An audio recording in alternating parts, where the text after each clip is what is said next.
This video has been made available by the North Carolina Bar Association and Legal Aid of North Carolina as a public service. This video is for general informational purposes only. The video is designed for people who cannot afford to hire a private attorney to address their custody issues. The North Carolina Bar Association and Legal Aid of North Carolina make no assurances that this video will enable you to succeed in resolving your custody matter. The information provided in the video is general legal information. It is not legal advice. Legal advice is dependent on the specific circumstances of each situation. The information contained in this video is not guaranteed, and the information contained in the packet cannot replace the advice of a competent attorney licensed in your state. It does not imply that the North Carolina Bar Association or Legal Aid of North Carolina has agreed to represent you or provide you with further advice or counsel. No one from Legal Aid or the North Carolina Bar Association will appear on your behalf in court. In no event will the North Carolina Bar Association or Legal Aid of North Carolina or anyone contributing to the production of this video be held responsible for any damage resulting from the use of the video. This video is meant to assist parents who are preparing for a custody trial in North Carolina courts. Laws vary from state to state. If you are not located in North Carolina, or you are not a biological or adoptive parent of the child you are seeking custody of, the information in this video may not apply to your custody case. If you have any questions about how to prepare for your custody trial or how to present your case, please consult with a competent domestic attorney in your area.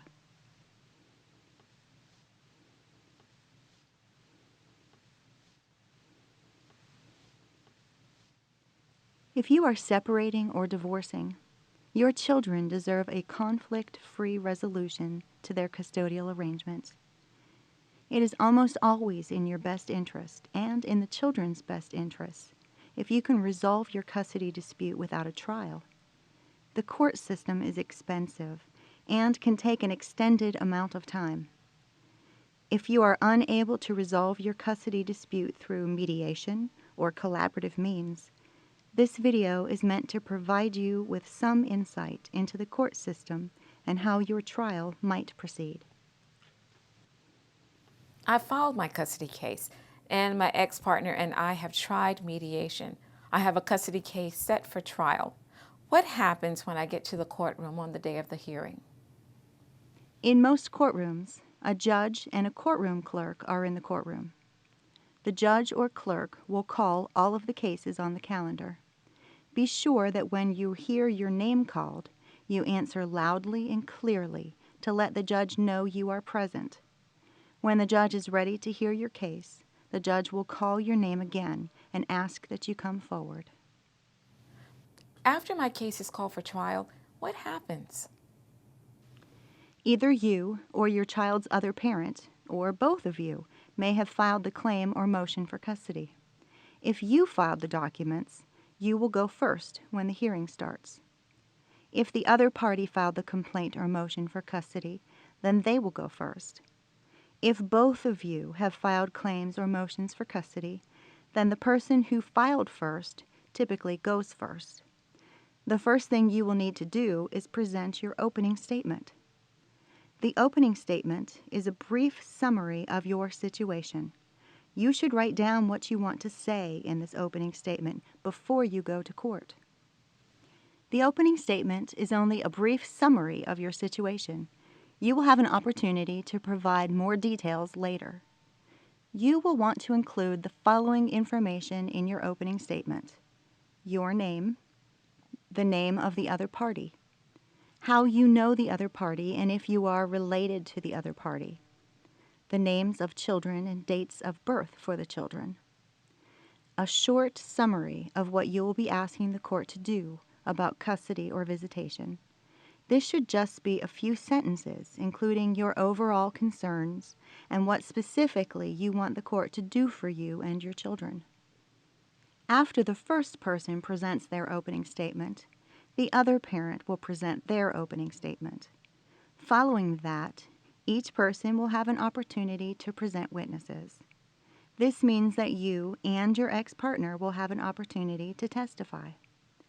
A person who testifies is placed under oath and promises under penalty of perjury to tell the truth. The person is then permitted to talk and answer questions about custody. How much time will I have to present my custody case? Some counties will allow you unlimited time to present your witnesses and your evidence. Other counties will limit your time to the time you request when you schedule the custody hearing. Make sure you find out if there are time limits in your county and make sure you ask for enough time. Determining the amount of time you need for the trial can be tricky. The time includes the amount of time it will take you to present your facts and for the other side to present their facts.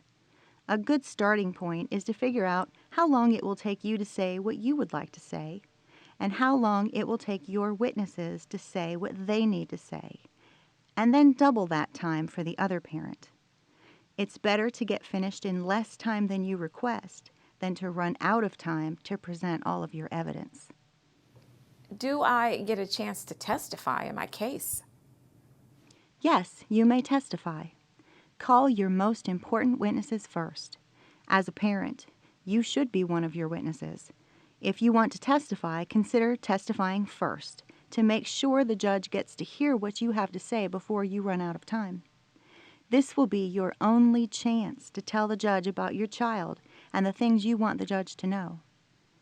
You may also want to call other people to testify who are familiar with your children and the other party. If you want to convince the judge that something is true, you may want more than one person to tell the judge about it. For example, if you think your child is being abused by the other parent, you will want to call a witness other than yourself who has seen this abuse to testify on your behalf. If you have documentary evidence, introduce those documents before your time runs out. If you have proof of something but you never show it to the judge, it will not help you. What should I tell the judge during my trial? In a typical custody case between a mother and a father, the judge is only concerned with the best interest of the child or children. Make sure you focus on custody issues rather than financial issues or your past marital problems. Remember that if you are not the biological or adoptive parent of the child at issue, there are additional things you must prove before you can ask a judge for custody of a child. For example, you will first have to prove that you are eligible to bring a custody case. You will also have to prove by clear, cogent, and convincing evidence that both of the biological parents are either unfit or have acted against their constitutional interest as parents. These kinds of cases involve different legal issues and are beyond the scope of this video. If you have questions about non-parent or third-party custody claims, you should contact a competent family law attorney in your area.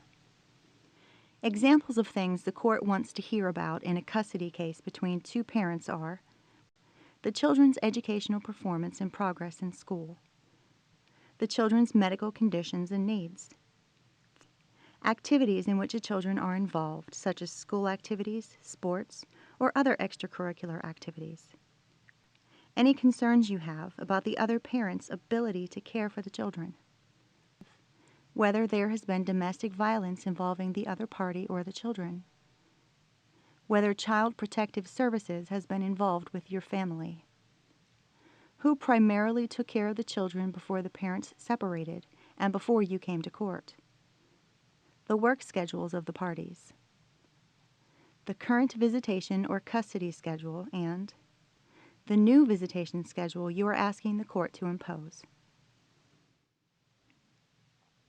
There may be other information that's relevant to your case that is not on this list. Be sure to present it. The court will also want to see physical evidence or documents that support your position on custody. Some examples of documents that a court may want to see in a typical custody case are a photo of the children, school records, individualized education plans or IEPs, report cards, medical records for the children, certified criminal history for the other parent, if applicable, certified copies of any restraining orders involving the parties, safety assessments from Child Protective Services, emails between the parents about the children, calendars or visitation schedules used by the parents before court, and a school calendar for the school the children will attend for the upcoming school year. Before a judge can look at a document, you will have to tell the judge what the document is and who created the document. Once you've told the judge what the document is, you can ask the judge to look at it. Make sure you have at least 4 paper copies of everything you want the judge to see. You will have to provide a copy of the document to the other parent, to the witness, and to the judge. Do not ask the judge to look at your cell phone or your laptop to review texts, emails, or photos. You want to provide the court with hard copies of everything so that the court system has a record of what was given to the judge. If the case is appealed, only hard copies of documents will be included in the record for the appeals court. Unless directly related to custody, the judge will not generally want to hear about marital property issues, alimony issues, child support issues, marital misconduct, or affairs of the other parent during the relationship. After I testify, can my ex-partner ask me questions? Yes, the other parent can ask you questions after you finish testifying to the judge. You will have another opportunity, after you are questioned, to explain any further information to the judge before you finish testifying. Do not save any information for later during the hearing. If you have something you want the judge to know, you need to tell the judge the first time you are testifying. How many witnesses do I need to have? And how do I decide who to call as a witness in my case? There is no limit on how many people can testify. However, you may want to ask the judge if you have any time constraints before you have your witnesses testify. Additional witnesses should testify in order of importance so that the judge hears the most important information first. You can call anyone to testify in your case that has relevant information about your child custody action. The following people are often called to testify in custody cases: Child Protective Services caseworkers assigned to the case, neighbors or relatives who see the child and parties frequently, teachers or daycare providers of the child, counselors who work with the child, babysitters or people who take care of the child while you are at work. Can my child testify? It depends. Children are allowed to testify if they are old enough to understand what's happening and the importance of telling the truth. Older children are sometimes permitted to testify, but generally, judges prefer to avoid having the children testify. Sometimes, there is very important evidence that only a child knows or can testify about, but it's usually best for the child not to have to come to court. Most judges do not permit children in the courtroom. If you do want a child to testify, make arrangements to have someone sit with the child outside of the courtroom. Get permission from the judge before the trial starts. Have someone available to bring the child to the courtroom when it's time to testify, and to leave with the child when the child's testimony is over. If the child is not needed for the hearing, you should not bring the child to the courthouse at all, and certainly not to the courtroom on the day of trial. If the judge does permit the child to testify, the judge does not have to do what the child wants. The child's testimony is only one piece of evidence the court will consider in making its ultimate custody determination, which is based on the child's best interests and not what the child wants. After my witnesses testify, does the other party get to present witnesses? Yes, after the moving party's witnesses all finish, the other parent may testify and present their witnesses. You will have the opportunity to question any witnesses called by the other parent. After both sides have presented all their witnesses, what happens? Both parties may make a closing argument and ask the judge for what they want. If you filed the complaint or motion for custody, then you will go last. If the other party filed the complaint or motion for custody, then you will go first. The closing argument is your opportunity to make any legal arguments to the judge and to tell the judge what you want the judge to do about custody. Be specific. You should make notes for this portion of the trial. You should tell the judge the following information. Where should the child live? What days and nights do you want to have custody of the child? Who should make the important decisions for the child? What time do you want the exchanges of the child to be? Where do you want the exchanges of the child to take place? What holiday schedule do you want to have? After the trial, how long will it take for the judge to tell me who gets custody of the children?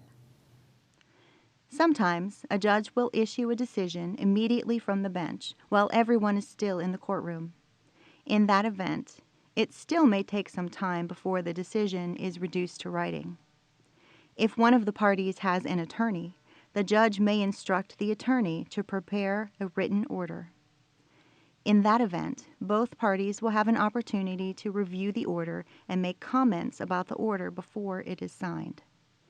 If neither party has an attorney, the judge will usually prepare the order and mail a copy to the parties. A custody order is not technically entered until it is signed by the judge and file stamped by the clerk of court. You will not be able to enforce the custody order until it is entered. Often, a judge will take a case under advisement and will not issue a decision right away. This may be because a judge wants more time to read the documents you've provided or to consider certain legal issues in the case. If a judge does not issue a decision from the bench, it could be days or weeks before a decision is rendered. The judge may have several cases under advisement at any one time. Once the decision is rendered, there may be an additional delay in reducing the order to writing. If you have not heard from the court about the order within about 3 weeks after the hearing, you may call the family court office or the office of the clerk of court to ask about when you may expect a ruling. I had my custody trial and I am not happy with the judge's decision. What can I do now?